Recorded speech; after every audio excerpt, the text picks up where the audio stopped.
Hello बच्चों, UP board PCM में एक बार फिर से आपका स्वागत है।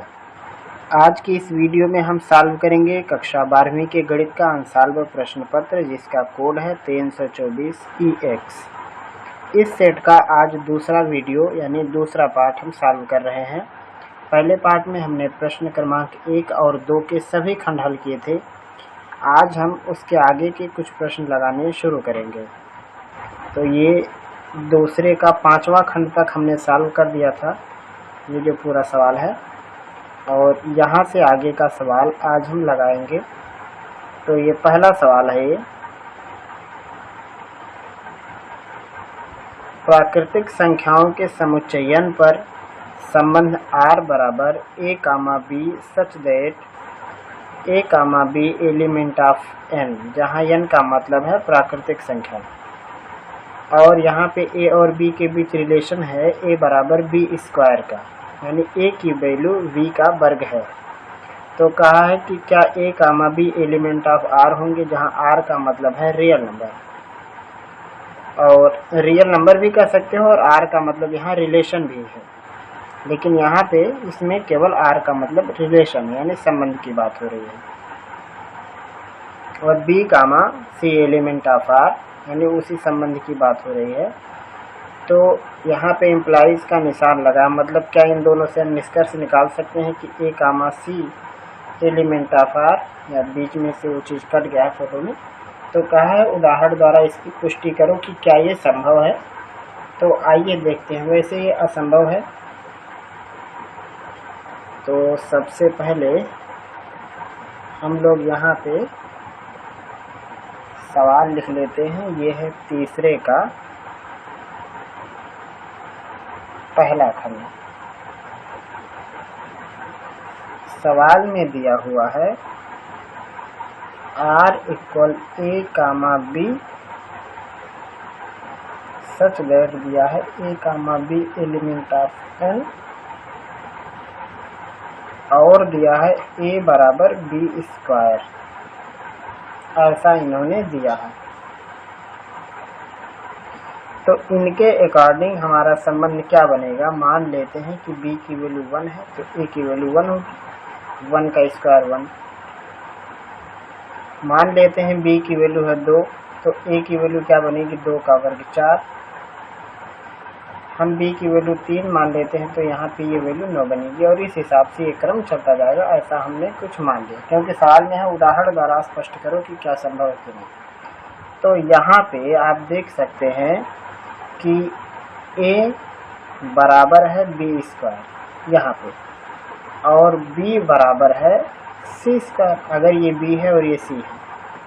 लेकिन यहाँ पे आप देखेंगे कि ये वैल्यू और ये वैल्यू इक्वल नहीं है इनके उदाहरण के हिसाब से।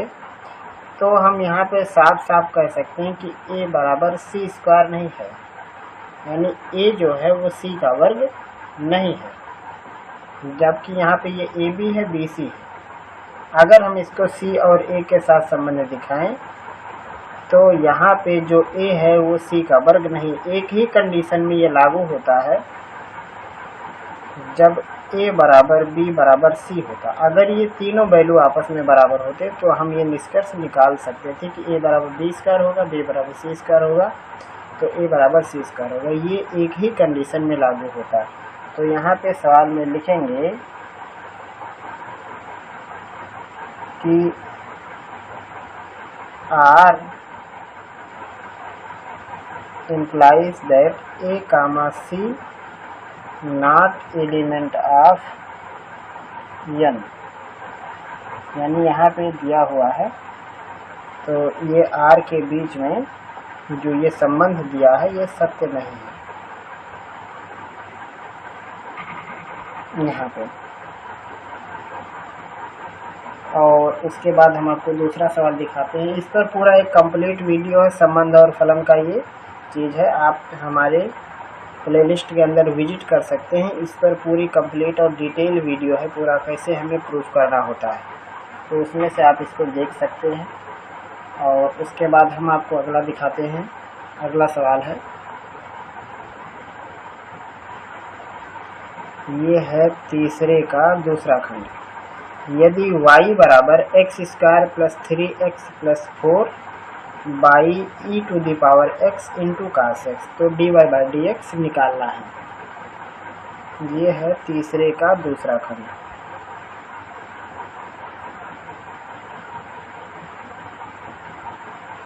सवाल में दिया है y equal x square 3x plus 4 divided by e to the power x cos x, तो हमें dy बाई डी एक्स निकालना है। तो हमें एक सूत्र इसकी ज़रूरत पड़ेगी कि अगर मान लेते हैं हमारे पास ये एक भिन्न है जो u बाई वी रूप में है, तो इसका अवकलन होगा v d u by d x minus u d v by d x by v square, इस रूप में ये होता है। यानी सबसे पहले हमें अंश का अवकलन करना और उसके आगे हर को लिख देना है। तो इस सवाल में ये हो जाएगा d y by d x, हमें हर को जो कहते हैं छोड़ देना है, यानी e to the power x और कास एक्स को छोड़ देना है और अवकलन हमें अंश का करना है, यानी D by d x of x square plus 3x plus 4 इसका करना है, माइनस अब की बार अंश को ऐसे ही छोड़ देना है और हमें अवकलन करना है जो हर में लिखा है इसका d by d x of e to the power x cos x और डिवाइडेड बाई रहेगा हर का स्क्वायर, यानी e to the power x into cos x, इस पूरे का स्क्वायर।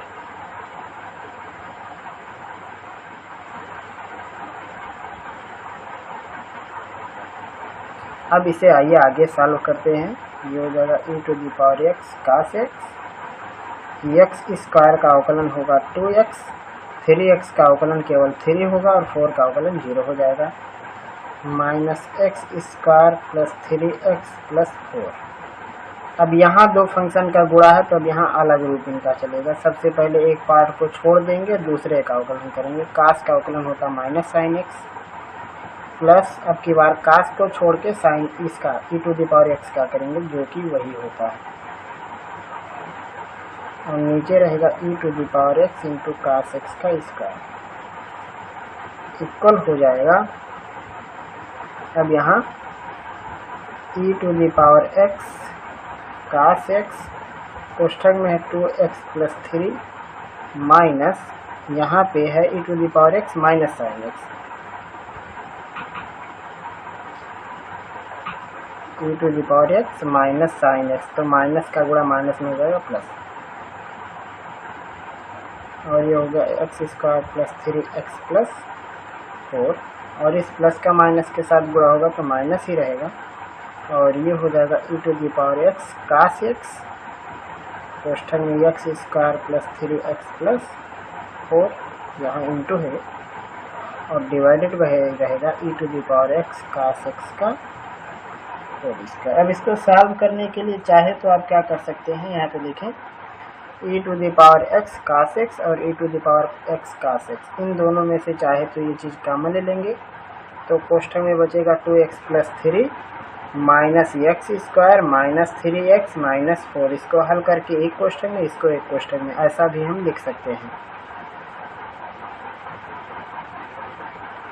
जब कॉमन ले लेंगे तो बचेगा 2x plus 3 minus x square minus 3x minus में 4, ये इतना पूरा एक साथ हो जाएगा, और इसको लिख सकते हैं e to the power x sine x x square plus 3x plus 4 divided by e to the power x cos x का होल स्क्वायर। आगे सॉल्व करेंगे इसको तो ये हो जाएगा माइनस में एक्स स्क्वायर माइनस में एक्स बचेगा और माइनस में 1 बचेगा, सब माइनस हो जाएगा, तो इस माइनस को चाहे तो हम बाहर लगा सकते हैं अंदर ही,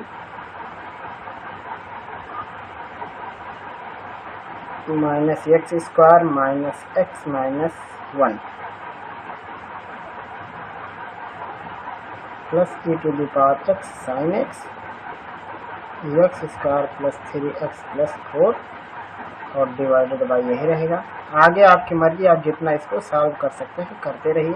चाहे तो आप इसको e⁻²x into cos square x ऐसा भी लिख सकते हो। अभी इसको आप और भी सॉल्व कर सकते हो, ज़रूरत नहीं उससे आगे जाने की। आप चाहे यहाँ पे छोड़ दें या यहाँ पे छोड़ दें, दोनों आपका उत्तर रहेगा। तो यह है सवाल नंबर 3 के दूसरे खंड का जवाब। ये पूरा का पूरा शुरू से दिखा रहे हैं, यहाँ से ये सवाल है और यहाँ इसका पूरा कंप्लीट सॉल्यूशन।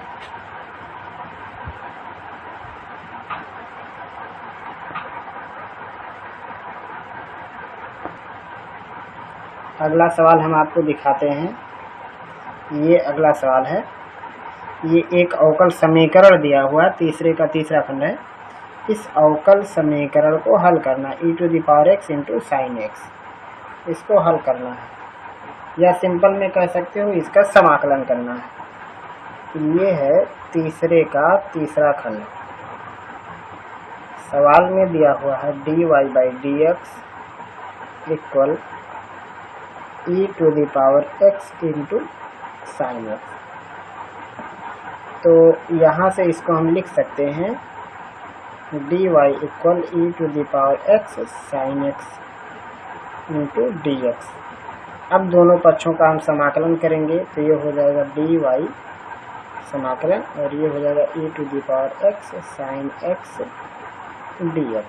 dy का समाकलन हो जाएगा y, और इसको ऐसे ही रहने देते हैं और इसको हम कह देते हैं समीकरण नंबर 1। यानी जहाँ कहीं भी इतना बड़ा चीज आएगा उसको हम y कह देंगे।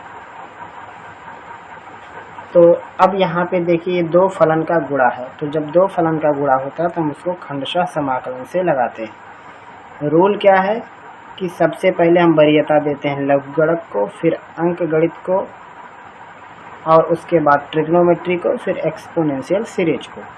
तो यहाँ पे ये ट्रिग्नोमेट्री है और ये एक्सपोनेंशियल सीरीज है। तो सबसे पहले हमें इसको खंडशः समाकलन मॉडल से हल करना है। तो हम ये पहले वाले पार्ट को इसको प्रथम फलन मानेंगे, तो इसको ऐसे ही छोड़ देंगे, और जो दूसरा फलन होगा उसको हम लिखेंगे इस तरह से, आगे माइनस लगाएंगे। अब इन्हीं पूरे फंक्शन को फिर से लिखेंगे, sine x into e⁻x dx। अब हमें इसका करना है अवकलन, यहाँ पे जो है, और इस पूरे अवकलन का जो ये पार्ट आपने पूरा लिखा इसका हमें करना होता है समाकलन। ये है खंडशः समाकलन। एक बार फिर से देखते हैं। पहला फंक्शन हमें छोड़ के दूसरे फंक्शन का समाकलन करना है, माइनस इन्हीं पूरे के आगे हमें dy/dx लगा देना है। देखो यहाँ से यहाँ तक यही चीज़ है। उसके बाद जो कुछ आएगा उसका हमें फिर से समाकलन करना है। तो हो जाएगा y साइन x, और e⁻x का समाकलन वही होता है, माइनस साइन का करना है हमें अवकलन। तो साइन का अवकलन होता है cos x, और e⁻x का वही होता है। अब यहाँ पे देखिए फिर से यहाँ पे दो लोग, फिर से आगे दो फलन। तो अभी हमें अब यहाँ से आगे खंडशः समाकलन एक बार फिर लगाना है।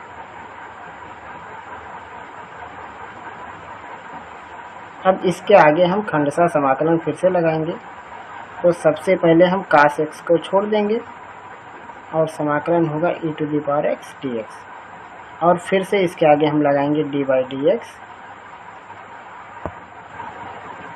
इन सब के आगे हमें dy/dx लगाना है, तो ये हो जाएगा cos x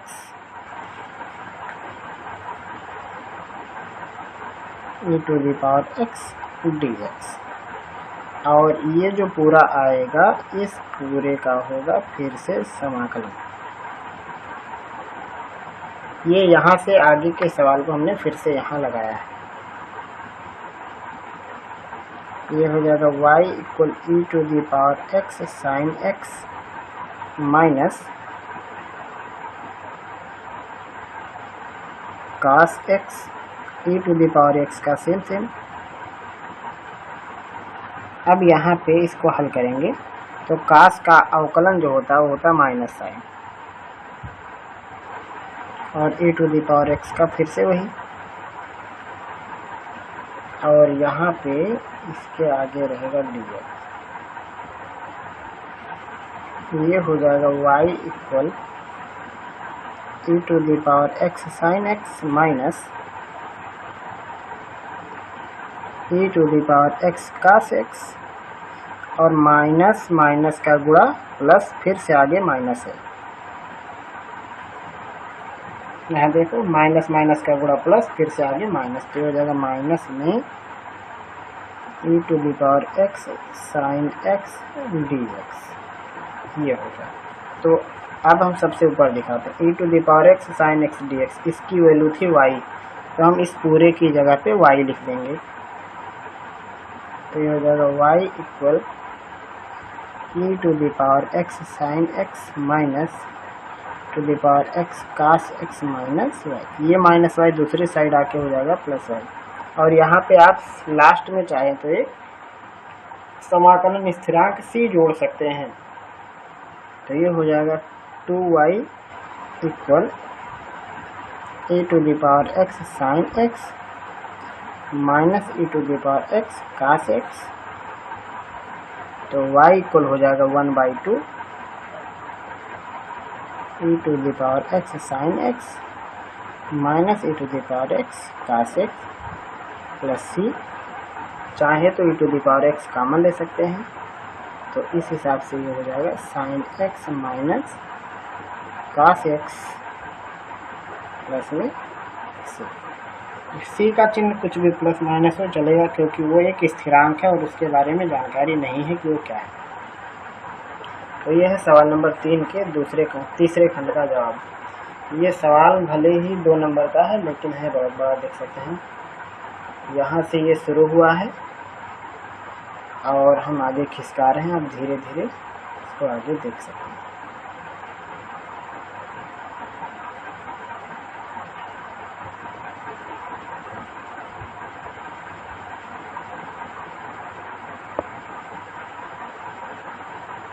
अगला सवाल है तीसरे का चौथा खंड।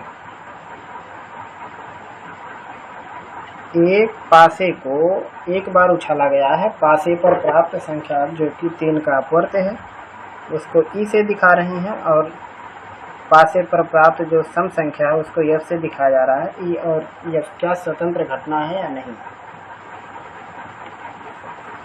तो यहाँ से शुरू करते हैं तीसरे का चौथा खंड। पासे को एक बार फेंका गया है,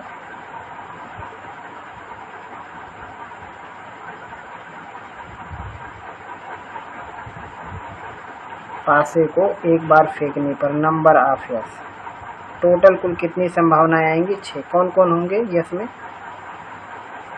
1 2 3 4 5 6, क्योंकि पासे में जो होता है तो कुल 1 से लेकर के 6 पॉइंट होते हैं टोटल। तो ये है यस, और इस यस में जो टोटल नंबर है वो है 6। अब इसने कहा था कि जो 3 का अपवर्त है उसको ई से दिखा रहे हैं, तो जो ई है उसको 3 का अपवर्त यानी 3 का पहाड़ आप कह सकते हो, 3 और 6। तो नंबर ऑफ ई कितना होगा 2। ई में कुल कितने लोग हैं 2। ऐसे ही जो सम संख्या है उसको एफ से दिखा रहे हैं, तो सम संख्या कौन है 2 है 4 है और 6 है। तो नंबर ऑफ एफ कितने हो जाएंगे 3। एफ में कुल 3 सदस्य हुए। अब हमें स्वतंत्र घटना निकालनी है, तो सबसे पहले हमें निकालना होता है ई और एफ की जांच करनी है, तो हमें ई और एफ का इंटरसेक्शन निकालना है। हमें निकालना है ई इंटरसेक्शन ऑफ एफ। ई और एफ के बीच में कॉमन कौन है 6 है। ई और एफ के बीच में कॉमन 6 है, तो number of E intersection F कितना हो जाएगा 1। ई और एफ जो का जो इंटरसेक्शन है उसमें कुल कितने सदस्य हुए 1 हुए। और अब हमें निकालना है P of E intersection F. तो सूत्र होता है n ऑफ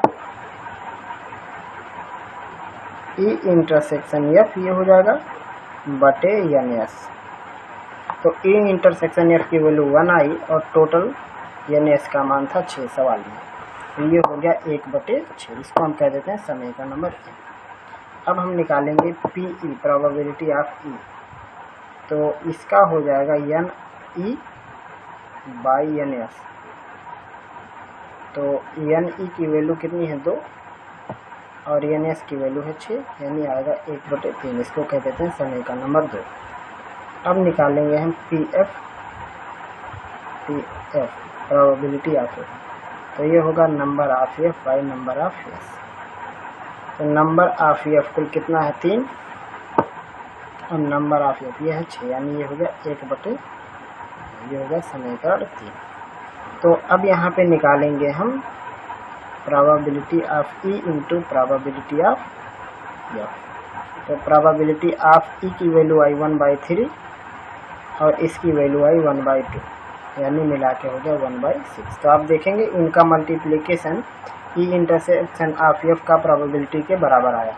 तो यहाँ लिखेंगे क्योंकि probability of E intersection F equal है probability of E into probability of F. ये घटना है और जब ये हो तो स्वतंत्र घटना होती है, लिखेंगे इसलिए ई और एफ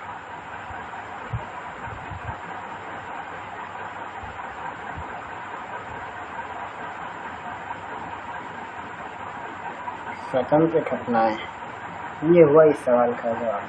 सवाल सिंपल है, बिल्कुल हमने सिंपल तरीके से लगाने की कोशिश भी की है और उम्मीद भी करते हैं कि सवाल आपको समझ में आ रहा होगा। ये है तीसरे का चौथा खंड। हम शुरू से आगे बढ़ा रहे हैं सवाल को।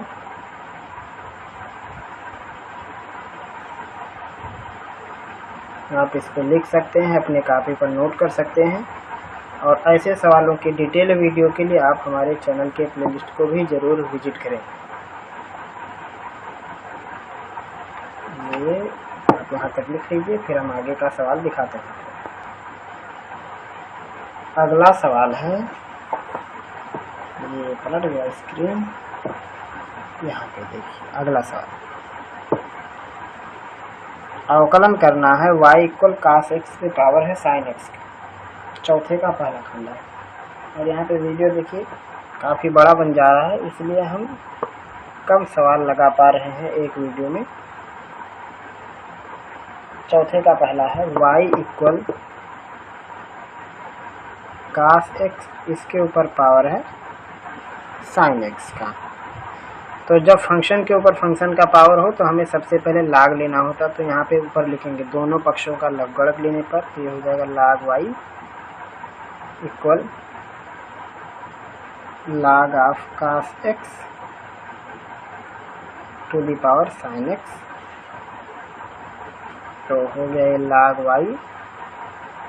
log की खासियत क्या होती है, जब पावर के ऊपर ये बेस और पावर का सवाल आता है तो हमें पावर को आगे लिख देना होता है लघुगणक को। तो ये हो जाएगा log x sin x into log of cos x, ये हो गया। अब हमें इन दोनों पक्षों का अवकलन x के सापेक्ष करना है। तो log y का अवकलन होता है 1/y, फिर से y का करना पड़ेगा dy/dx, और ये दो फंक्शन का गुणा है, एक छोड़ के एक का करेंगे। तो सबसे पहले हम sin x का कर देते हैं, log ऑफ cos x का हो जाएगा 1/cos x, और cos का फिर से करना पड़ेगा अवकलन, तो आएगा माइनस में sin x। उसके बाद हम log ऑफ cos x को छोड़ देंगे और sin का फिर से करना पड़ेगा, जो कि होगा cos x।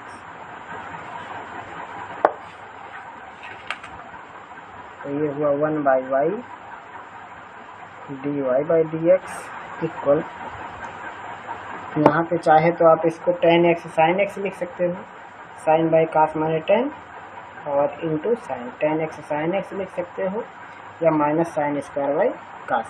तो हम यहाँ tan x sin x लिख देते हैं। तो ये हुआ माइनस में tan x sin x, और उसके बाद इस साइन का इधर भी गुणा होगा, तो ये हो जाएगा sin x cos x,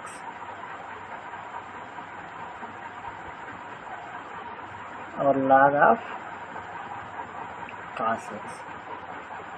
तो dy बाई डी एक्स, इस साइड y का गुणा हो जाएगा और y की वैल्यू हम लिख देंगे cos x to the power sin x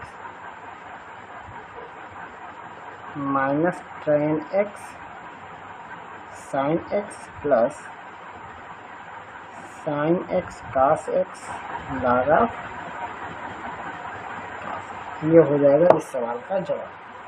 चौथे का पहला खंड है, आप इसको लगा सकते हैं। सवाल यहाँ से है और ये इसका पूरा सलूशन है।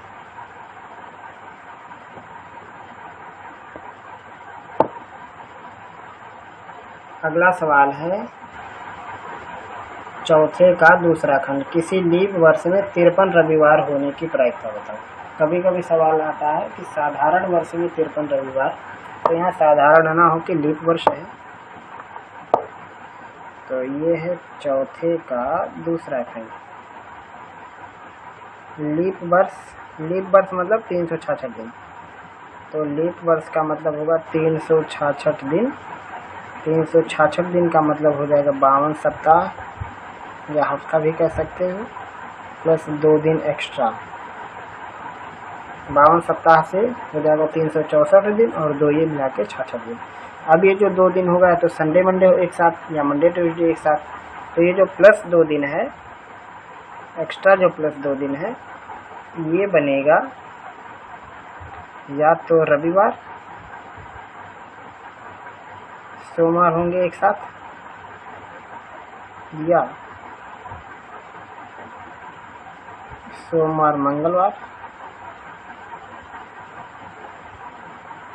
या फिर मंगलवार बुधवार।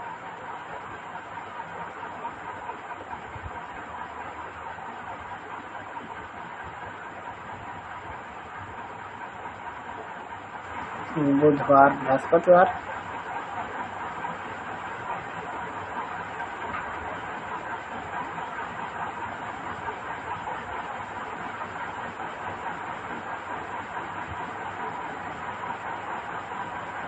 ये हो सकता है शुक्रवार शनिवार और शनिवार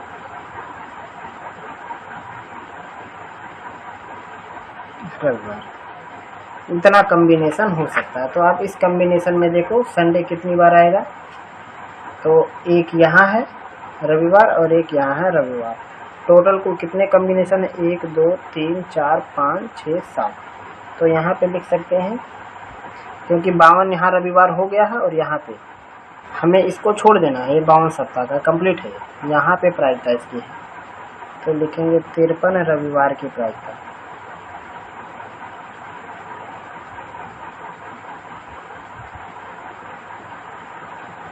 दो बटे 7, ये इसका उत्तर हो जाएगा। या फिर ऐसे लिख सकते हो, कुल परिस्थितियां 7, अनुकूल परिस्थितियां 2, इसलिए प्रायिकता बराबर अनुकूल परिस्थितियां बटे कुल परिस्थितियां। ये है चौथे के दूसरे खंड का जवाब।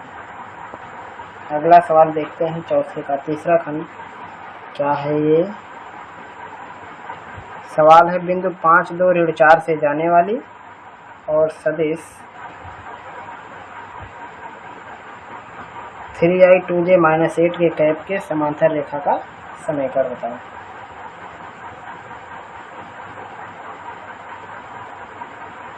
ये है तीसरे का तीसरा। तो लिखेंगे इसको, बिंदु 5 2 ऋण 4 से जाने वाली और 3i कैप 2j कैप - 8 के कैप के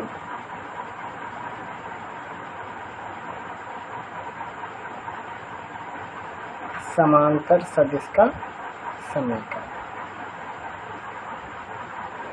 आर वेक्टर बराबर लिखेंगे, यहाँ पे जो पॉइंट दिया है इसके आगे आई जे के लगा देना, तो ये हो जाएगा 5i के आई कैप 2j कैप -4 के कैप, और प्लस में कोई एक कांस्टेंट लेमडा अल्फा बीटा लगा दो। हम यहाँ लेमडा लगा देते हैं और उसके बाद इसी को लिख देना है। चाहे तो ऐसा लिख दो, या फिर आई को आई के साथ, जे को जे के साथ, या के को के। एक तो इसको लिख सकते हो, या फिर आप लिख सकते हो यहाँ 5 है प्लस 3 लैम्डा आई कैप, और जे वाले को जे के साथ 2 प्लस 2 लैम्डा जे कैप, और के को के के साथ -4 -8 लैम्डा के कैप, या फिर माइनस बाहर ले लो। सबसे अच्छा ये ऊपर वाले को ही उत्तर लिख दो। तो ये है सवाल नंबर 3 के तीसरे खंड का जवाब। यही एक सवाल काफ़ी छोटा मिला अभी तक। उसके बाद लगाते हैं सवाल नंबर 3 के चौथे खंड को।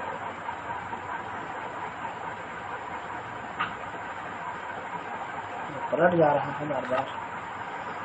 ये है सवाल नंबर 3 का चौथा खंड। दिया हुआ है A cross B plus C, B cross C plus A, C cross A plus B का मान बताएं। लिख लेते हैं पहले। ये एक चक्रीय क्रम है।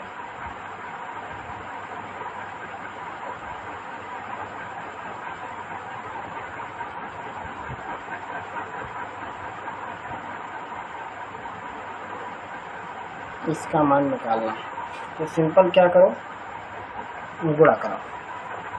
ये हो जाएगा A cross B plus A cross C, और ये हो जाएगा B cross C plus B cross A, और ये होगा C cross A plus C cross.